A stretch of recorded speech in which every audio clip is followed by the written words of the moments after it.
Hey everybody, hope you guys are healthy and safe. So this is the Vision Pro. I paid for it myself and I've been using it for about a month across 4 countries, so I have a lot of thoughts. If you follow me on Twitter, you may have noticed that I've been actually defending the pricing of the Vision Pro over the past few weeks. Now, don't get me wrong, I am not saying this guy is cheap. I am not saying it is a great deal. I'm not saying everyone should buy one.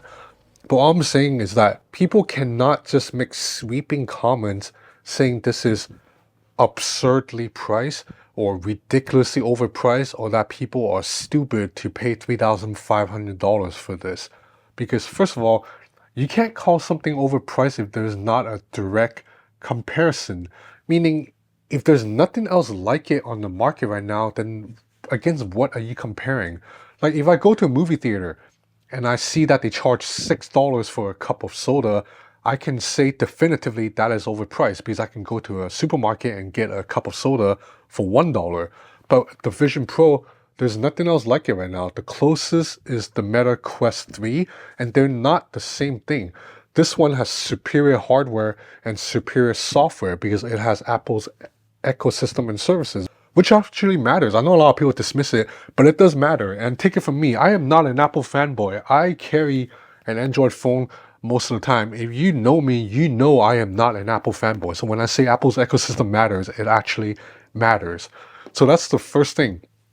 The second thing is, it is absurd to apply your value of the dollar on the whole world. It is absurd to just make a sweeping $3,500 is a lot of money comment when people's income level and spending power vary so much. Even among my friends, I have friends that make this much money and I have friends that make that much money. So what sense does it make for me to say $900 is a lot of money when $900 means completely different things to different people? So anyway, let's get to the review of the Vision Pro. So when this guy first released, you saw a lot of Instagram posts of people wearing this thing, basically acting a fool, driving, walking around stores, like doing everyday errands wearing this thing. If you're worried this is going to be a major problem going forward, you don't have to worry because all those people are doing influencer bullshit. They're doing it for likes and clicks because the Vision Pro really cannot be worn while you're outside moving around because Vision OS does not work like that. When you open an app on Vision OS, it actually stays in place relative to your surroundings. Like it remembers where it is. So if you walk even 20 steps that way, your window doesn't go with you. And then also, this thing is actually a little bit too heavy and uncomfortable to wear for long stretches. It weighs basically the same as a 12.9-inch iPad Pro, which is like 1.7 pounds. And even if you had the best strap, the best fit, it is still too heavy. Like if I wear this thing right now and I keep my head upright like this, honestly, I can wear this for maybe 10 minutes, 15 minutes most before I have to take it off. Now, fortunately, I have found a workaround, which is I basically have to give my head support. So if I wear this and I sit on a sofa and I lean my head back, or if I lay in bed completely, lay on my back face up like this, then it is fine because there's something supporting my head. But if I'm just wearing it like this, where my neck has to support the entire weight of my head and the Vision Pro, it is just not comfortable. So you don't have to worry about people wearing this, going around doing stuff because they cannot really do it. So there goes my first complaint of the Vision Pro. It is way too heavy. I am a little bit frustrated because it didn't need to be so heavy because Apple put some components here that are not needed, like that screen on the outside that shows your eyes. I didn't even bother setting up because I think it looks ridiculous. I wish Apple did not put that screen there. That would, number one, shave some weight, and number two, shave some cost. So it would be a little bit cheaper. And also, the frame is made of stainless steel, very premium. And I know Apple would never do it, but I wish if Apple had used plastic instead, that would make it so much lighter. So there is a world where this exact device can be made of plastic, does not have the screen on the outside, and be 25% lighter and 25% cheaper, and I would much rather have that. But anyway, when you first put on the Vision Pro and you first see the visuals, I think for most people, you're gonna really say what I said, which is like, wow, it is jaw-droppingly impressive. And the beauty of it is because it's running Apple ecosystem, Apple software. So if you have an iPhone, all your old photos will move over, if you sync your iCloud account. So that means you don't even have to consciously make an effort to find new medium to consume. You can just go through your iPhone photo album and experience them like you had never before. For example, I took a panoramic photo of my friends and I playing poker like 5 years ago. It's a 5-year-old photo, but on the Vision Pro, I can open it, stretch out, cover my entire field of view. I actually have to turn my head to look at my friends, and it brought back memories. It made me remember that night we were all playing poker. It was very fun. It was like a friend's birthday. We played till like 6 a.m. Super fun.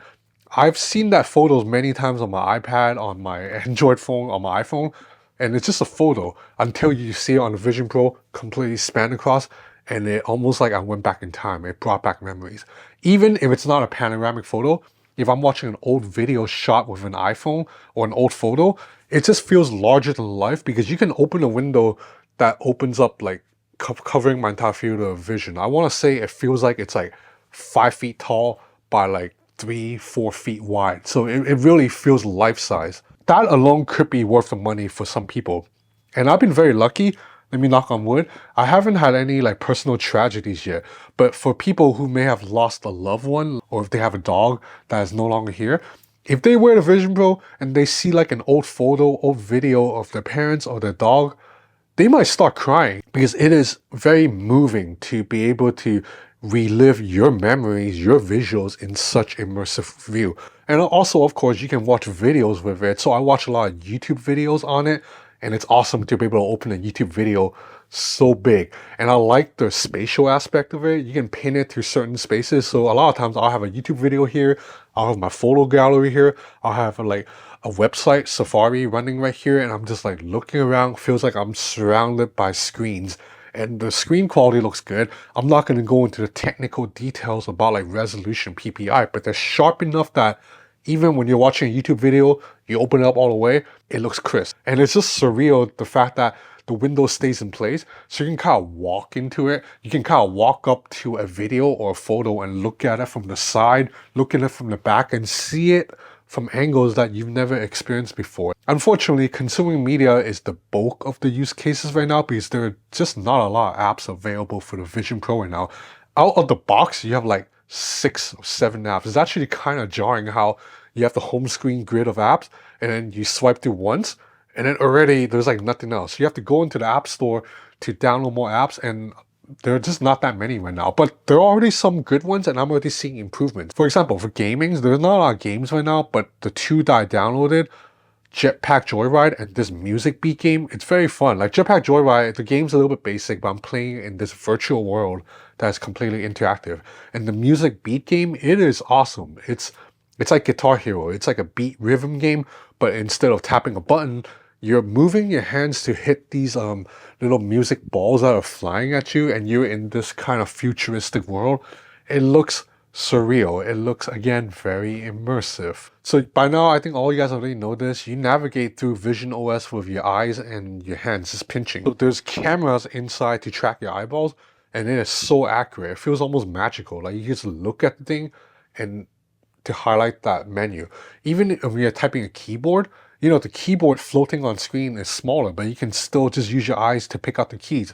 Now, you do get tired very fast if you're doing a lot of typing because you have to move your eyes all over the keyboard, but it does work. You can also pair a keyboard and type words that way, but you cannot use a trackpad. No matter what, you have to use your eyes and kind of hand to move windows around. You cannot just like use a trackpad, unfortunately. You can pair a MacBook to your Vision Pro and output your MacBook display to the Vision Pro screen. And I've been doing that a lot when I need to write at coffee shops or on the plane, because you can, again, have your window be much larger than any laptop and it just looks immersive. So I edit videos on it. Even though there's a little bit of latency, it's not enough to bother me. I edit videos on Final Cut Pro, on the MacBook Pro, output to the Vision Pro on a plane ride, and it actually worked fine. So for me, the 2 major use cases will be to consume media and also to do work off the MacBook Pro. The games are fun, but I'm not going to play them that much. And I'm hoping for more games to come in the future. And I'm pretty sure there will. I'm already seeing this DJ game where you can like project a virtual turntable onto your actual table and you can actually interact with it.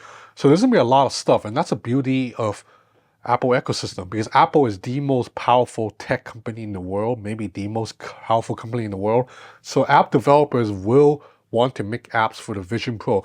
This isn't like Vivo making hardware, and brands may not support Vivo. With Apple, everybody's gonna make apps for it. I know there's some apps like Spotify, Netflix, YouTube, they're holding out right now, but eventually, within 6 months, they will make apps for the Vision Pro. As long as the user base grows a little bit, people will make apps for it. But ultimately though, this is still a very Gen 1 product. It is just so freaking heavy. And this battery pack is so clunky, and they advertise 2 hours of battery life, but I am not getting anywhere close to that. I'm getting maybe 90 minutes at most, which is still fine because I'm using this mostly indoors. I am not going to be wearing this walking outside at a park, so it's fine.